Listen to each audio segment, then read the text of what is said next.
our next speaker will share his expert's take on Together for Safe Conversations, promoting free speech to create safe spaces.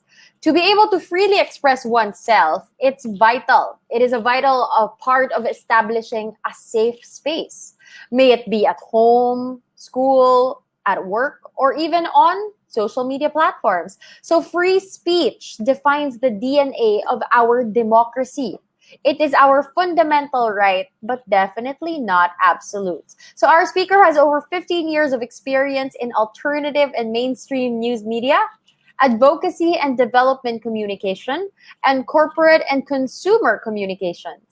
He leads subselfie.com. It's an online magazine and podcast channel for the young generations of Filipinos. So to understand further how we can enable ourselves and others to continuously champion for safe conversations, please all welcome the editor-in-chief of subselfie.com, Mr. Toni Tiemsin.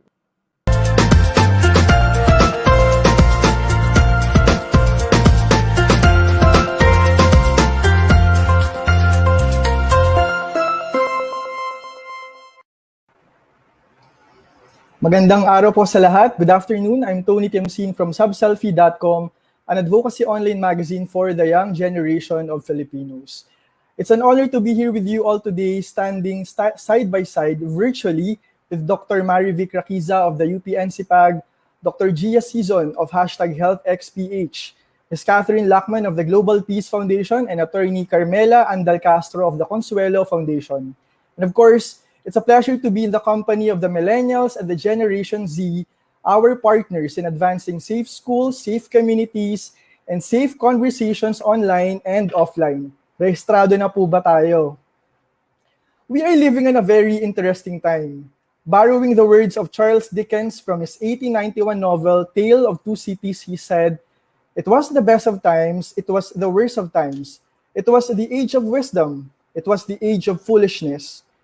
In the face of a catastrophic pandemic, humanity was able to send perseverance to Mars to look for proof of life. Here in the Philippines, kahapon lang, si Dr. Deo Florence Onda, a microbial oceanographer from UP Marine Science Institute, has made history as the first Filipino and one of the first humans to reach the M-Dem Deep of the Philippine Trench, the third deepest spot on Earth. But despite of these out-of-this-world advancements, we struggle for a basic earthly essential, the truth. Every day we struggle to fight the lies, and every day we struggle to protect the truth. I'm talking about a concerted effort to undermine the truth and twist the facts to suit the reality of a few. I'm also referring to the continued proliferation of trolls, propagating misinformation, intimidating the truth, and threatening our freedom, especially only months away to the 2022 national elections. In two separate announcements made by Facebook late last year, more than 200 Facebook accounts, more than 40 Facebook pages, 9 Facebook groups, and 40 Instagram accounts were taken down because of coordinated inauthentic behavior on behalf of a foreign or government entity. Well, according to Facebook, this inauthentic network, which originated in China, revolved around China affairs, issues on Hong Kong, and of course, our home, the Philippines, specifically President Duterte, content supportive of him and Mayor Sara Duterte's potential bid for presidency in 2022, ilang buwan na lang yan, and lastly, attacks on independent media. Other stories propagated by this disinformation network were about military activities against terrorism, then pending anti-terrorism bill noong bandang June, criticism of communism, youth activists in opposition, the Communist Party of the Philippines and its military wing, the New People's Army, and the National Democratic Front of the Philippines. This disinformation network consisted of several clusters of connected activity, relied on fake accounts to evade enforcement, post content, comment, and manage pages. Nitong Lunes lang, only Monday this week, Facebook reported that it recently took down 1.3 billion fake accounts. Imagine 1.3 billion fake accounts. They also deleted more than 12 million pieces of false content and conspiracies about COVID-19 and vaccines. In other words, dangerous lies are widespread. Nagkalat po ang kasinungalingan. This unprecedented online disinformation and weaponization of digital platforms undermines our right to information, which is essential to practice of our right to speech and expression, and of course is vital in the exercise of freedom of the press. Paano tayo magdidesisyon ng tama kung ang nababasa, kung ang napapanood o yung naririnig natin ay mali? At hindi natin alam, niloloko na pala tayo. Well, for better or for worse, it's election season again. And now, more than ever, months into the election, we need to step up the call for vigilance. The 2016 polls went down in history as the first national election passionately fought both offline and online. Marami nagtapos na pagkakaibigan, ibang magkakamag-anak nag-away. How will it be different from the 2022 national elections given all the lockdowns and quarantines? Especially counting only months away to the official campaign period, we have started to see paid ads online. This is against the backdrop of misinformation confirmed by journalists and researchers to be powered by influential online militia or keyboard warriors who are paid to seed and propagate ideas and beliefs online. Ang masama to the common netizens, these are mere anonymous trolls with unverifiable and faceless accounts, unabashedly bashing legitimate netizens who would simply want to pass the time while in quarantine, or who want to simply put their views out there and voice out their opinions. Well, unfortunately, these propagators of lies and deceit know very well their mass audience and know that the best way to appeal to them is through the native tongue. I would dare say that their messaging in Filipino language is one of their primary strengths in garnering support online, which then later translates to offline or our social reality. Case in point, the countless political viral posts, memes, tweets, YouTube, and TikTok videos all expressed in Filipino and with reference to the Philippine pop culture, that would attest how Filipino netizens, be it positively or negatively engaged when messages are packaged and delivered to them in a tongue they understand, no translation needed. With the help of some photos and meme generators, this post in native tongue, regardless of its veracity, appeal to the very hearts and souls of the Filipino-speaking netizens, who are actually the very target of this usually false and malicious content or messages. This is often the neglected bit about language, that it is more than a tool for education, but a political and cultural vehicle as well. Iba pa rin po talaga ang dating at namnam ng sariling wika. The Philippine social media experience in the last 5 to 6 years, which we could aptly call the age of fake news, taught us that indeed language is power. While technology has undoubtedly democratized the flow of information since the dawn of the new millennium, we have seen the power of language being maximized in every Facebook post, in every 280-character tweets, threatening our online space, which translates again to offline conversations and later, sadly, to actual life decisions. Of course, it's not always rosy as it may seem online, as the netizens can be brutally unkind and unforgiving. They can be an angry mob willing to cancel out any persons who fall short out of their standards and expectations. Ito yung canceled culture, canceled with DT na spelling sa dulo. This canceled culture bore many a victim bullied and pushed out of our digital platforms. So, I beg the indulgence of my Kapuso friends and our Kapuso audience. I'm a former EP in the Kapuso network. We are often told to think before you click, but I'd like to amend that campaign tagline on social media literacy to read, for the sake of our discussion and campaign, think if you should click. Again, think if you should click. Siyempre, hindi porket madali lang mag-post ay sige lang tayo ng sige na mag-post. May hangganan po ang karapatan sa pagpapahayag. But definitely, not all hope is lost. Several times during the last decade, we have seen social media as a force for good. Indeed, compassion, kindness, and solidarity goes a long way. Last year, we saw the power of social media to marshal rescue and support, badly needed when massive floods devastated Cagayan. When the pandemic forced children to go remote learning, it was social media that helped mobilize resources and support for students in need of online learning hardware.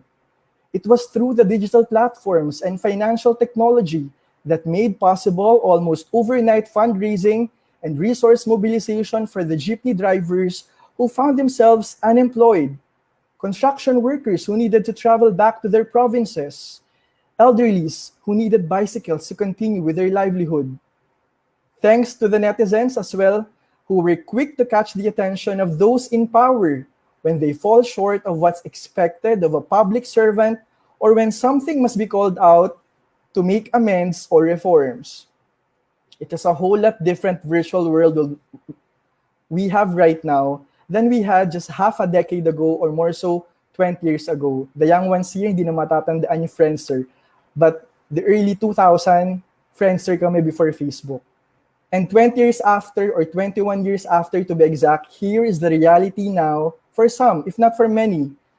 When you say the truth, you are trolled. When you stand up for what is right, you are crucified. When you fight for what you believe in, you are killed. It is happening in Hong Kong. It is happening in Myanmar. It is happening in Thailand. But we need not look far. It is happening right in our backyard at the very midst of this pandemic. That is a tragedy of social media. What we think to be only happening online translates to offline and becomes our social reality. So, offline or online, we will always cherish our constitutional guarantee that we have the right to free speech and self-expression. This clause, which can be traced back to our 1989 Malolos Constitution, reminds us that no law shall be passed abridging the freedom of speech, of expression, or of the press, or the right of the people peaceably to assemble and petition the government for redress of grievances. But more often than not, as Dr. Rakisa said earlier, our rights are not offered to us on a silver platter. Many times, we have to be organized, we have to fight for it so we can protect it. So when our safe space online and offline is threatened, hindi lang tayo uupo. We just don't sit and keep quiet, especially when we know we are right. We take back our safe space and we fight and stand up for our rights. Maraming salamat po. Thank you very much, Tony. It is so obvious that you are so passionate about what you are talking about right now. And I do want to ask, is free speech, being able to say whatever you want to say, do you think it's actually getting better these days now that there's social media? But I also want to know, what is the greatest threat to our free speech? Right, Micah. That's a definitely big question, and that's a common misconception that when we say that we have the right to speech, we have the right to free speech, many people think that it's endless, it's limitless. It's actually not boundless, of course. While we have the right to free speech, we can say whatever we want. Of course, there are other laws protecting other people. That's why may libel laws, etc., etc. There are criminal laws. Not incentivizing those people, not telling the truth. So when we say that we have the right to speech, it's other way of saying that we have the right to say what is true. But that's also saying that we have the right not to say what is false. So it's not limitless. It has bounds, it has boundaries. So it's a question at the end of the day of responsibility. But what do you think is the greatest threat to our free speech? Well, for the longest time, journalists have been fighting for the decriminalization of libel law. That's among the many factors limiting the freedom of speech, of expression, and of the press. And only last year, of course, we all know that the anti-terror law has been passed. It's one of the battle cries of not only the journalists, but many sectors here in the Philippines that, if not amended, should be crushed. It should not be a law after all. So that's second. And of course, as also mentioned by Dr. Rakiza, and as I expounded a while ago, really misinformation is our enemy leading to the 2022 national elections. And we've seen the effect of this disinformation network way back in 2016. We knew what happened after the election, so now we know what can happen or what will happen if we not fight back with that misinformation and disinformation network. Thank you, Tony. I agree. Yes, given that there is an anti-terror bill right now, right? We all have to be responsible in ensuring that yes, we uphold the freedom of speech, but you have to be responsible for whatever it is you are saying. So we do have a question from Maria Rose from Zoom. Sir, what are your thoughts on safe digital space? How do we protect our own from the PNP and military? And is there a strong organization that we can call on when bullied by the authorities? Mm-hmm.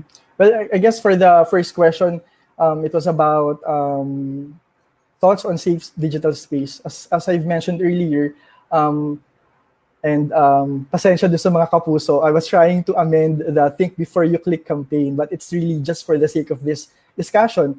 What I'm saying is, again, think if you should click. Hindi porket it's free to post on Facebook, it's free to tweet, it's free to upload your videos in YouTube, in TikTok, in Kumu, any digital platform out there, you should do it.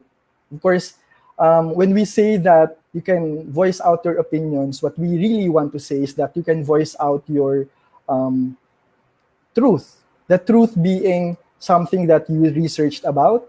It's really not an opinion na kahit ano na lang. So it's really not the same. Now, how do we protect our own from the PNP and military? I'd like to parrot the words of Dr. Rakiza, and I really believed in that we have to educate ourselves. We have to do our own research. Mark, the freedom of the press, of speech, of expression is really the cornerstone of our democracy, of our democratic ideals. And but it also tells us to do our own research, basically, because being the marketplace of ideas, we have to pick our own opinion, we have to pick our own ideas, and we have to synthesize this at the end of the day. So we can choose what is the truth and then translate it later to what is our reality. And finally, to the last question, that I have to beg off, to whom do we call when bullied by the authorities? Of course, you have other government agencies you can report if you are bullied, NBI for one, and the PNP, of course. But perhaps you have to consult your lawyer. I'm not a lawyer, so when bullied by the authorities, better consult your legal counsel. Okay? Thank you, Tony. Okay, we do have another question from Evelyn Lee. How does freedom of speech currently affect our society? Mm-hmm. Thanks, Evelyn, for your question. I should have actually included it in my speech, no, but I was given only 10 minutes. Not many knows, but we have this alternative press tradition, a tradition of alternative press. And it goes way back to the Katipunan, to the Katipuneros, to the time of the La Solidaridad, Kalayaan. So remember those stuff in our history class. It's actually the root of our alternative media tradition. So much so that those newspapers and other papers during the American occupation and Japanese occupation, and of course, you know your martial law class in history, super helpful ng mga dyaryo, TV, newspaper, radyo, para mapaalam sa mga tao yung katotohanan. That is why it's really a big issue when the biggest network in the Philippines, ABS-CBN, was closed last year.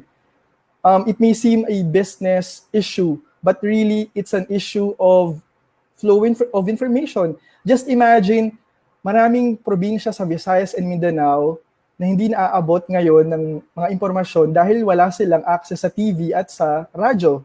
So, when you say or when you ask how society is affected by freedom of speech, it's as if, imagine, nawalan ka na isang bahagi ng katawan mo, Miss Evelyn. Yes, I agree with that. Oh, it's such a threat, right? The minute that you remove free speech from a society, you already will see an uproar from its members. And we have seen that.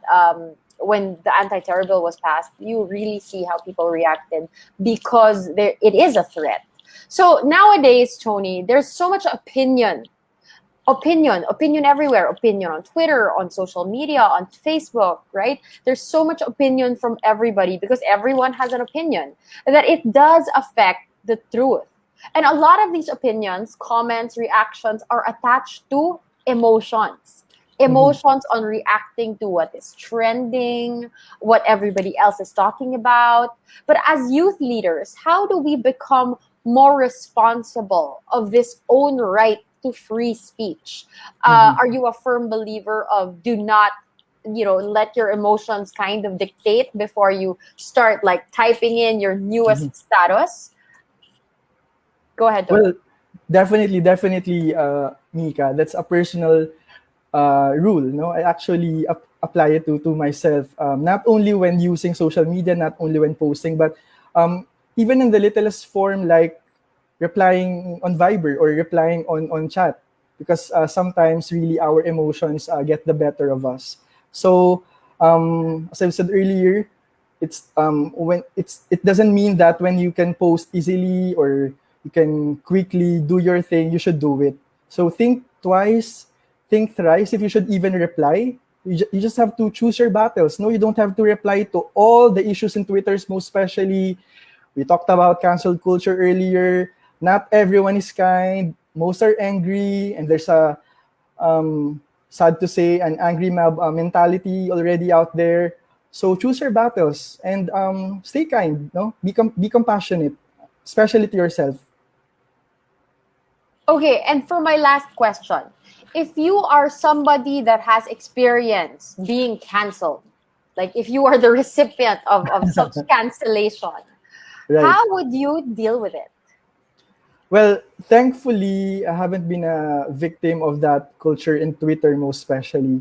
Maybe because I really don't engage that much in debates, especially when I'm not sure of the topic or the issue, especially when I have to do my own research still. So I don't engage easily. I guess that's one point. But because of the environment we have right now online, I'm really fearful of our newly launched podcast. It's on Spotify, it's on iTunes, it's a selfie podcast, and it's a more free conversation. The tone is really conversational. The discussion is in Filipino, so more can relate to the discussion. And if only for that, I'm afraid that sooner or later we'll receive threats or will become victims of that canceled culture. But hopefully, through responsible research, writing, and opinion writing. Basically, responsible journalism, because journalism is responsible writing after all. We hope not to be a victim of that culture, Mika. Thank you very much, Toni Tiemsin, for allowing me to pick your brains today. Thank you, Thank and you so hopefully much. see you next time. Yes, thank you.